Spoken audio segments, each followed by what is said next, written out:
Welcome to the Group Dentistry Now show, the voice of the DSO industry. Kim Larson and Bill Newman talk to industry leaders about their challenges, successes, and the future of group dentistry. Visit groupdentistrynow.com for more DSO analysis, news, and events. Looking for a job or have a job to fill? Visit joindso.com. We hope you enjoy today's show. And I'd like to welcome everybody to the Group Dentistry Now show. I'm your host, Bill Newman. I'm excited to have our guests here today. They are from Affinity Dental Management. We have Amy Cadu, and she is the Integrations Manager at Affinity, and the CEO of Affinity Dental Management, Dr. Craig Saltzman. Welcome to the Group Dentistry Now show. Thank you, Bill. Thank you. Yeah, thanks both of you for being here. Give you a little bit of a background on both Amy and Dr. Saltzman. Amy is the Integrations Manager, like I mentioned. She trained on the job as a dental assistant and began working with Dr. Saltzman in 2001 at Western Mass Endodontics. In 2011, Dr. Saltzman expanded his work into mobile 3D imaging to support other dental offices using North Star mobile imaging. Amy transitioned to work exclusively for North Star, and she was taking CBCT scans and managing all aspects of the mobile company. And at the end of 2016, well, that's when Affinity Dental Management was formed, and Amy began working with newly affiliated practices to help them integrate into the larger organization. She is a member of the Operation Integration Department, and she works closely with Meredith McGonigal, and Meredith was named one of the DSO influencers to watch for 2019 by Group Dentistry Now.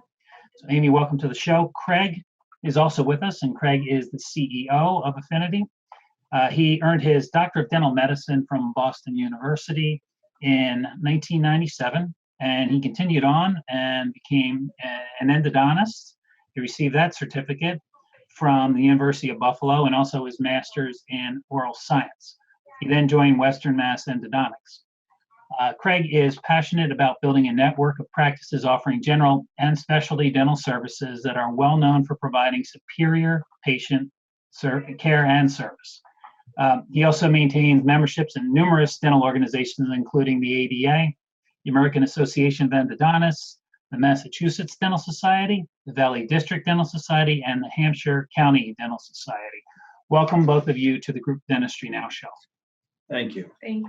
So big news this year for Affinity, you were added to the Inc. 5000 list of fastest growing privately held companies. So congratulations there. Why don't you talk a little bit about the growth of the organization and how you got on the list? So how did that all happen? Great, Bill. Thanks. So yeah, that was a real accomplishment.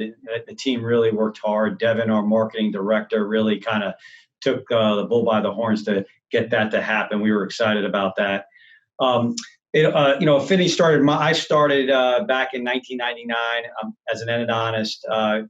I came and started working in one location, and my partner and I spent about 3 years developing a model that we thought we could scale in our market. The vision was just an endodontic platform. We spent about 10 years acquiring and opening endodontic offices throughout the western part of Massachusetts and created Western Mass Endodontics and branded the business. We really developed the model of creating a superior patient experience at that time. We didn't want to have just a dental visit and wanted to be leaders in endodontics. And we started hearing from our referring dentists about can we do implants? Can we start taking the teeth out that were fractured when they were in our chairs? And that kind of led us to the natural progression of periodontics. And we once were thinking about bringing those services into our locations, but really wanted to provide full periodontal services. So the demographics of the area around Western Mass Endo seemed very similar, and we started speaking with colleagues, and we decided to start acquiring some perio offices. We had 10 endodontic offices and 4 perio locations at that time, and really had a good network of referring dentists, about 800 referring dentists. And our referring dentists started asking us if we would be interested in buying some of their practices. And one thing led to another, being very sensitive to the referral-based network. I chose 3 offices that I was comfortable with, and we acquired 3 general dentistry offices. And June of 2017, Affinity partnered with Mid-Ocean Private Equity Group to really scale the idea of a true multi-specialty platform. And the goal was to really have leaders in the lines of service in all different communities, and then have general dentistry sprinkled all around it. So we'd have a nucleus of specialty, and then around that nucleus was a network of general dentistry practices. Most of our merger and acquisition is through our referral basis, through our specialty providers per se. So, having the leaders in the lines of service, they recommend us to their referrers, and that's how we've been able to scale Affinity and make the Inc. 5000. By the end of 2019, we'll have about 37 locations, 100 doctors. We're very proud of that, and we take integration extremely serious. So I thought this would be a great topic to discuss with you and see how this could help other doctors trying to create a multi-location platform as well. I think this topic is right on, especially for our audience. Whether you're an emerging group and you're maybe adding one location, or you're a larger group and you're adding multiple locations a year. It's a hot topic. It's a topic that I think everybody handles a little bit differently. So I'd love to get your take on what integration means to Affinity. So why don't we start right there? Great. So we have an integration team. Amy leads the team. And when we sat down, when you look at the definition of integration, it means bringing people together or uniting people. I think we use a version of that definition. We bring the people and the teams together, but every location, every practice has their own cultural identity. The most important aspect of integration to us is quelling the nerves of these newly acquired practices, because these teams have been working together with their founders 20 years, 30 years. So we take this extremely sensitive. I mean, the whole process of integration is emotional. So, Amy's going to get into the detail on how she managed the emotions of the doctors, of the staff, and everything that goes on around that. So I think really it's all about the different teams. Yeah, I mean, certainly when you hear about integration, a lot of times you're thinking that the business component, it's not, you don't necessarily consider the culture. But like you said, if you don't have that cultural mesh, you don't have that comfort, that's probably even more so important than, although everything functioning from a business standpoint. Yeah, absolutely. I mean, there's quantitative and qualitative, analytics and analysis being done by Affinity pre-close and post. And, to be honest, I mean, the qualitative are the most important, especially in the beginning, because the office is not going to be able to function and grow and scale without the team. So, the areas that we focus on during the integration process, we break it up by department, and we break it up in a timeline of pre, close, and post. And Amy's going to go through all that. The areas that we focus on during those different aspects of the integration are, we have an HR department that comes in, and Amy's going to discuss that with you and how she presents it to the team.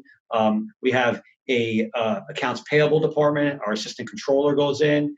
We have a marketing department. We have a revenue cycle department, and all these aspects are gone through and talked to the founders as well as the team through a very organized plan that Amy's put together.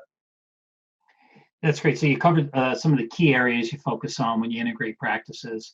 Tell me a little bit about the integration process in general. How long does that take from, and maybe it varies, but give us an idea of how long that would take. Well, we started about 7 weeks prior. Once the due diligence has been started and with legal, we kind of get a rough date for the closing. So that's when we have an internal integration meeting, and we bring all the teams together. Like Craig was saying, the HR team, the controller, our marketing, our operations, as well as our revenue cycle. They all come in, we all discuss all the information that we were given to prior, and we start breaking it down, and we come up with a schedule for everybody to come in at their appropriate time during that integration. Of course, we don't want to inundate the new employees in the new practice with all these people running around. So we try to limit exposure and spread it out a little bit. Sure. So, yeah. Yeah, so that actually the cycle doesn't seem as long as I might have thought it would. Does it vary since you're truly a multi-specialty DSO? So does it vary like from an endodontic side? Are there different stages? Is it longer with specialty? Is it longer with GP? And do you have different ways of handling specialty versus GP? You want me to take that? Yeah, As far, the specialty versus GP, one, what I would say is, remember the most important thing is the people. So one, when we look at specialty and general practice, one is a referral-based business most of the time, and now things are changing in specialty, and general dentistry is direct to consumer.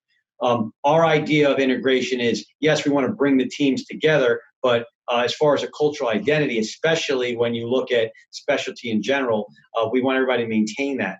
We have a non-branded model, and we spend a lot of time pre-close during that diligence phase, understanding the cultural identities of the business. So as far as our integration process, timeline, there's no difference. We're all about the teams and the staffs and the people. As far as the businesses themselves, we want to definitely make sure that the amount of time these founders have spent in building a reputation for their businesses and the way they've done it, if we're investing in them, we obviously love their culture.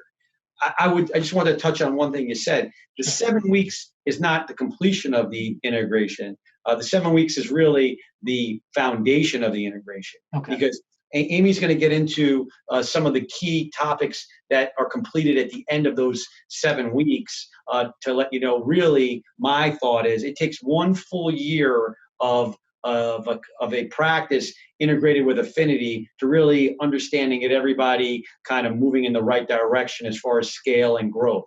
And we are very detailed and deliberate in that process because, like Amy said, we don't want to disrupt the business in a way that the business can't continue to flow by bringing in all these new ideas. So based on Amy's assessment, which she'll get into, we create a plan. Okay.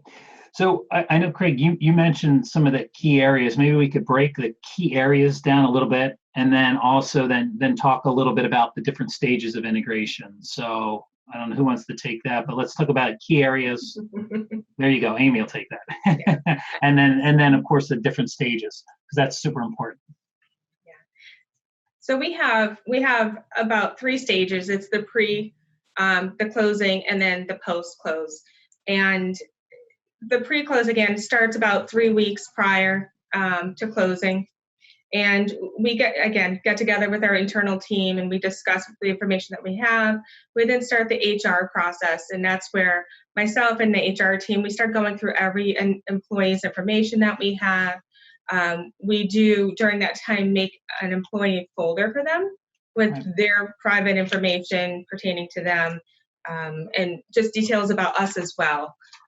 So they have that information. We meet with Meredith, our VP of Ops, and we discuss this org chart for the practice, who does what and where can we integrate them along the way into different maybe roles, and use them, as well as helping us with the integration with the staff. If they have a good foundation with the staff, we want them to help us. So we do that. We also meet with the doctors, the founder doctors, about 2 weeks out to closing.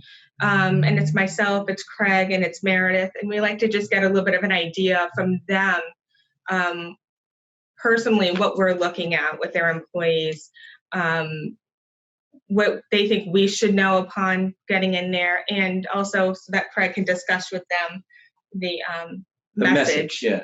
So we take, this is a very emotional time for the founders. I would start with that this is their baby. This is what they spent their whole life building.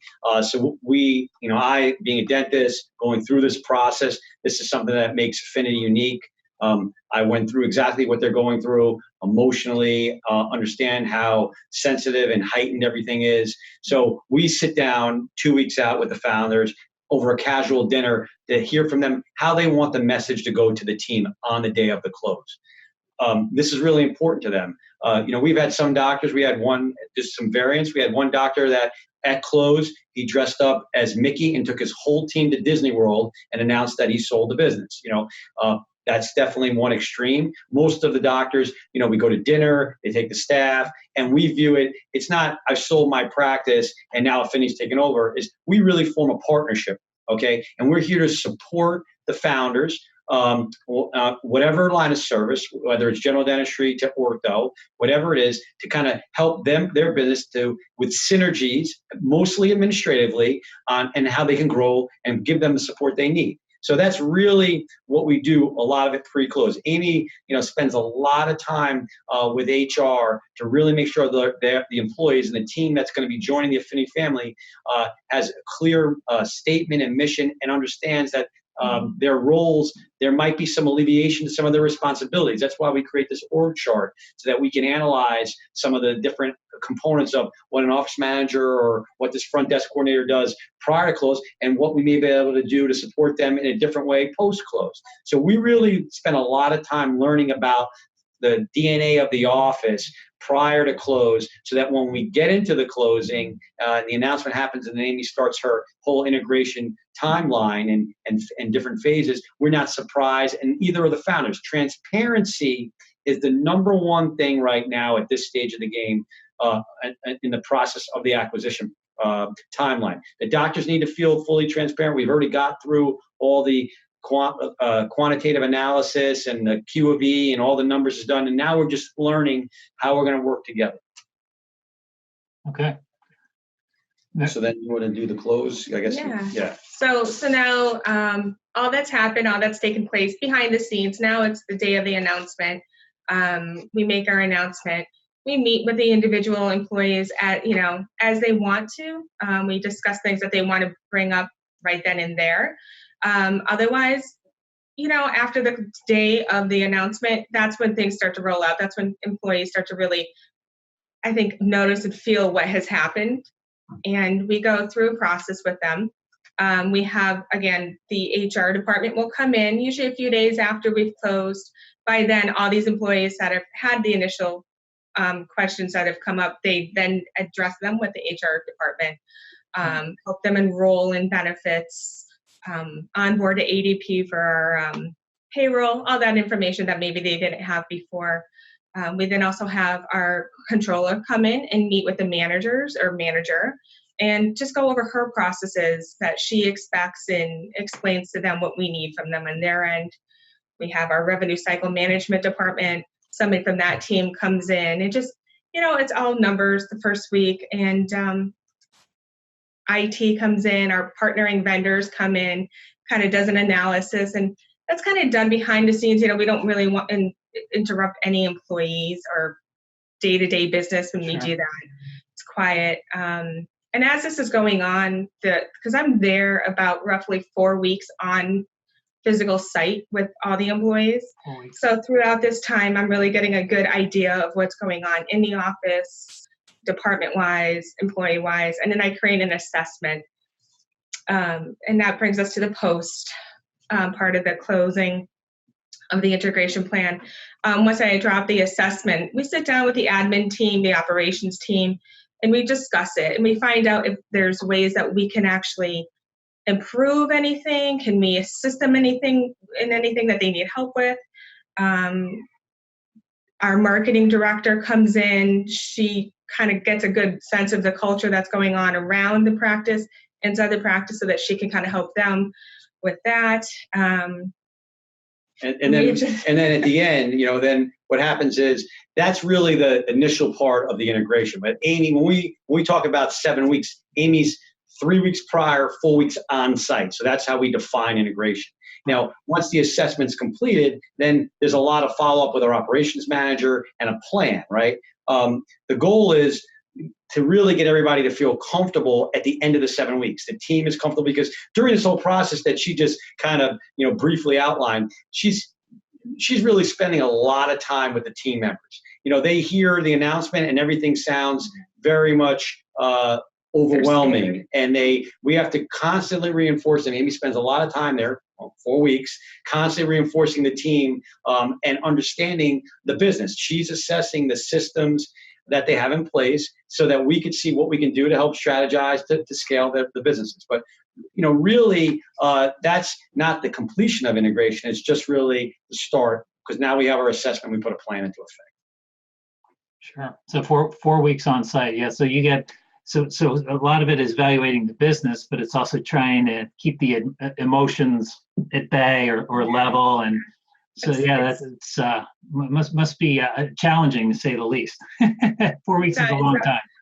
Hug and cuddle time. Yeah. What I like to call it. So is this some a system that you created on your own? Has it been through trial and error, or how did you get to 3 weeks pre and then 4 weeks on site?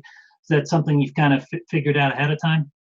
I think with some of the initial integration acquisitions we've had, it just kind of started realizing we need this information prior to go in more educated. So that's where it's come from. And it just, again, every acquisition, I'm learning something new and thinking, I really need to know that, or I could do this better. We could do this better. So it's forever changing. Yeah, and the key component of, we developed the plan through multiple acquisitions. I mean, I started acquiring endodontic offices in 2002. So, that was the foundation. Now, how do we bridge that to where we are? It's just through trial and error and learning. But, the key is whatever we're doing, we're not disrupting the business. And the key is we're not doing anything to enhance the emotional nerves that are going on. We want to quell everybody. So if they start seeing new faces, they might be like, whoa, whoa, whoa, what are all these new people doing? So it's not like these people are kind of just going through the door. It's 4 weeks, and every week Amy has something laid out, and it's, we have benefits come in and do some lunch and learns. We do a lot of different things to try to make the team relax. We have a lot of staff meetings and lunches on site, so Amy can they get to see Amy, and we try to take some of the business out of it. We want the team to start to relax because they're really nervous in the meeting, and rightfully so. So that's why when I think of integration, I just think of emotion, and I think Amy's job really is to control the emotions of the teams. So you almost answered the next question. So we talk about making the process of easier for affiliating practices. So that integration process you talked about, HR coming in, doing lunch and learns, and that anything else that you do really to kind of ease things for the affiliating practices? Yeah, a lot of one-on-one time with the employees. I'm accessible to them at any time, even after business hours if they want to call me, email me, whatever. I spend a lot of, again, time individually with these new employees, just ensuring them that we want them, and what we saw in the practice wasn't just the doctors, that we saw them as well, because they're part of the team. So and that's our message, right? It's a dental family. We want them. We understand that we want them now to join our family, and we understand that the culture that we're investing in is not just because of the clinical doctors. It's the clinical staff, and it's their administrative staff. And our job is to kind of leverage and synergize our systems to help them. And we know, and Amy does this very well. I mean, everybody knows when by the time Amy's leaves after 7 weeks that they know how important they are as a team member to Affinity. Well, that's great. Sounds like you've really fine-tuned the integration process. So I have one last question, 2 parts. So why don't we start with the challenges first, and then we'll end on the successes. So, it doesn't necessarily have to be specific, but as far as challenges go, and it can be specific if you want it, but tell the audience about some of the challenges that you encounter or have encountered when it comes to integration. Challenges. I think really the biggest challenge I've come up with is just people being so afraid of the change that they can't see anything beyond that feeling, that emotion that they're having. So I just work really hard to get them to understand that there's more to it. Let's get through this. Let's just continue to work with us. We don't want you to go anywhere. See what we can do for you. See where it's not going to be much of a change for you except for the background noise. So you're Amy's like an emotional coach. Yeah, it certainly sounds that way. Yeah. So that's I think really the biggest challenge is just emotions. and just ensuring people that we're not, we want them, they're part of the team.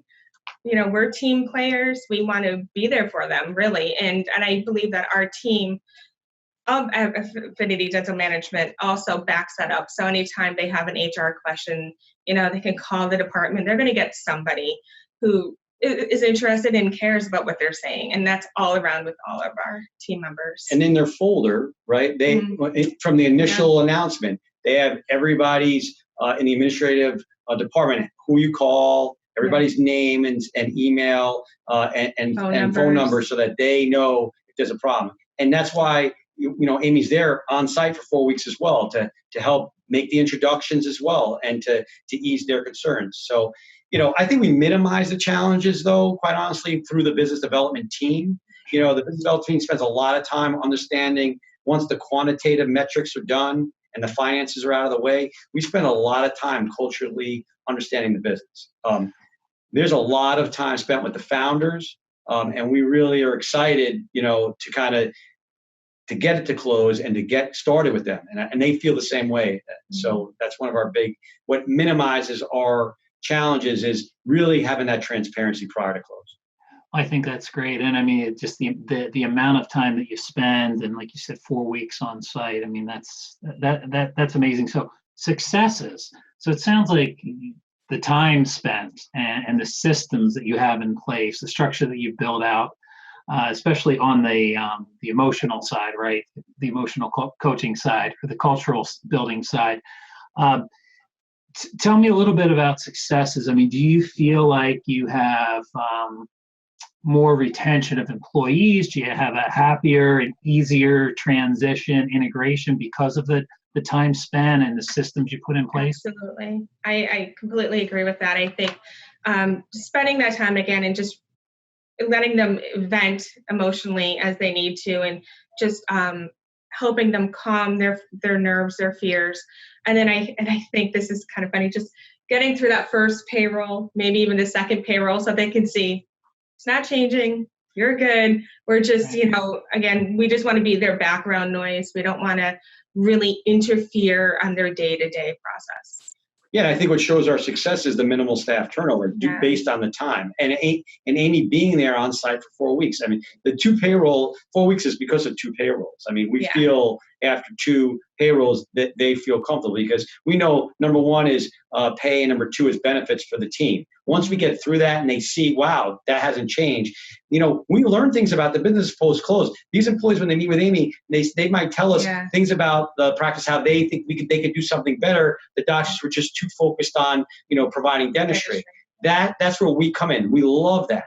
And they love the idea that, wow, we're going to be able to bring specialty in their office. Or now we have a network of, you have ortho in the business. Oh, there's just so many exciting things for the team. And by bringing everybody together, this is the key to Affinity, by using the specialists as the nucleus and the educational resource for these dentists. They're so excited. We have an Affinity continuing education program, that every quarter taught by our specialists. We bring in all our general dentists. It's a CE symposium. We utilize our vendors, and we just did an Align one. So our orthodontist with Align came in and did a lecture for all our dentists. And we do that in endo and treatment planning for perio. So the dentists, especially the next generation of dentists, are very excited about joining an organization that's going to provide them the resources to be able to improve and expand their knowledge in dentistry. And that's great. And quite frankly, those are resources that they didn't have available prior, right? So, that's one of the huge benefits of being part of an organization like yours. So I really appreciate the time, Amy and Dr. Salzman today, especially focused on integration and sharing some of your secrets. I think it's going to help out a lot of the emerging DSOs that listen to this and watch this podcast. So again, thanks. Wish you much success. And thank you, everybody, for watching and listening to the Group Dentistry Now show. The Group Dentistry Now show has listeners across North and South America, Europe, Asia, and Australia. If you like our show, subscribe today, and please tell your colleagues about us.